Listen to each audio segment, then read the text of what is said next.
Assalamualaikum. This is Learner Academy by Baloch. My name is Mohammad Abbas. I am a consultant psychologist.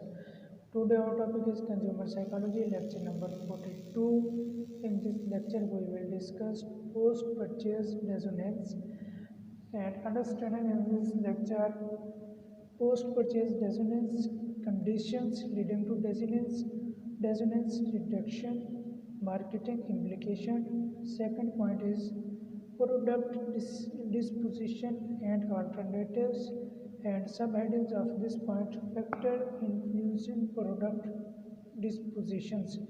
तो आइए अब हम बात करते हैं पोस्ट परचेज डिसोनेंस।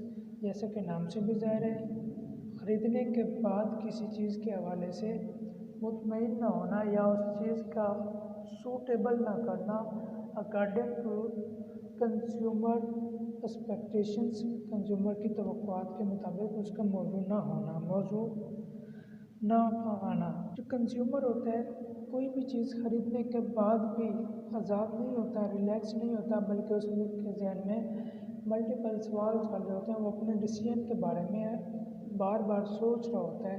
क्यों सोच रहा होता है? ड्यू टू डिस्क्रिपेंसीज, मतलब कि उसका फ़र्क आ रहा है किस चीज़ में, उसकी तवक्कुआत में और जो उसने चीज़ परचेज़ की है उसके रिज़ल्ट में।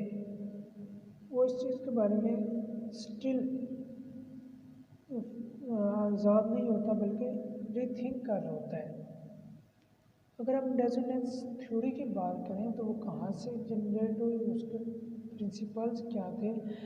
There was two basic principal.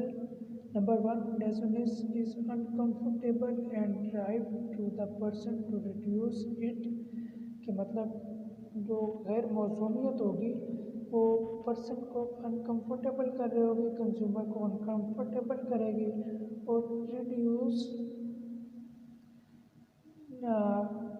To person about that thing, drive the person to reduce it, और उस शख्स को उस चीज़ के हवाले से उस चीज़ के मुतल्लिक़ पीछे लेके आ रही होगी, पीछे की तरफ लेके आएगी कि अच्छा ये गैर मौजूद है तो लिहाजा आप इसको छोड़ दें।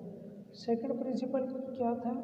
Individual experiencing dissonance will avoid situation that produce more dissonance. मतलब वो एक चीज़ से जो चीज़ ऑलरेडी उसके तवक्कुआत पूरा नहीं उतर रही, वो उसको अवॉइड करेगी, उस सिचुएशन से वो बंदा बचने की कोशिश करेगा। क्यों? क्योंकि अगर वो दोबारा वो प्रोडक्ट लेता है या दोबारा उसी सिचुएशन में जाता है तो उसमें ज़्यादा उसमें एम्बैरेसिंग या उस चीज़ को गैर मौजूनियत को ज़्यादा बढ़ा देगी। ये दो बेसिक प्रिंसिपल हैं जिन पे डिसोनेंस थ्योरी बेस कर रही है। तो अब हम बात करते हैं कंडीशंस लीडिंग टू डिसोनेंस। ऐसी कौन सी सूरत हाल होती हैं जो गैर मौजूनियत की तरफ लेके जा रही होती हैं? ये चंद एक खसूस सूरत हाल हो सकती हैं जिनके वजह से गैर मौजूनियत पैदा हो जाती है। Minimum threshold of dissonance is passed, consumer में tolerate the criterial level of inconsistency in their lives until the point is reached. Second, the action is irrecoverable. Consumer may not reverse a decision when they have purchased a car. Third point, unselected alternatives have desirable feature. There are survival desirable alternatives. Available alternatives are quite dissimilar in their qualities. The buyer is committed to his decision because it has psychological significance. There is no pressure applied to the consumer to make decisions. ये वो चंद point है जो consumer को dissonance की तरफ लेके जा सकते हैं। आगे हम बात करते हैं डिसोनेंस रिडक्शन। गैर मौजूनियत को हम ओवरकम कैसे कर सकते हैं? Their survival ways in which consumer strive to reduce dissonance. These include change the evaluation of alternatives, seek new information to support his choice, change his attitudes. ये वो 3-4 बेसिक पॉइंट है जो कंज्यूमर को harmonious से बचा सकते हैं और उसके रिजल्ट्स को बेहतर कर सकते हैं। अगर आइए हम इन पर थोड़ी सी बात करते हैं। चेंजिंग प्रोडक्ट इवैल्यूएशन क्या होती है?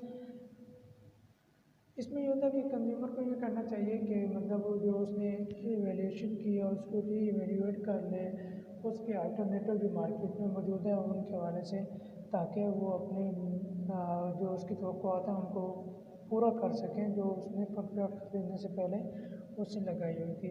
तो उसके अलावा सेकंड पॉइंट ये था कि seek new information to support his choice, कि नई मालूमात हासिल करें जो उसकी चॉइस को फुलफिल करने के लिए ज़रूरी है अकॉर्डिंग टू मार्केट या प्रोडक्ट के हवाले से मुख्तलिफ इन्फॉर्मेशन जो है, ताकि उस हवाले से वो अपनी तवक्कुआत को ओवरकम करे या मतलब ज़्यादा कर सकता है, कम कर सकता है या प्रोडक्ट को चेंज कर सकता है। Change his attitude. समटाइम ऐसा होता है कि कंज्यूमर को चीज़ लेने से पहले भी उसके बारे में उसका एक नेगेटिव एटीट्यूड होता है या नेगेटिव उसके जहन में उसके बारे में इमेज बना होता है। तो कंज्यूमर को चाहिए कि वो अपना इमेज उसके बारे में न्यूट्रल रखें या पॉजिटिव रखें बिफोर परचेजिंग, अपने एटीट्यूड को चेंज करें ताकि उसके गैर मौजूनियत या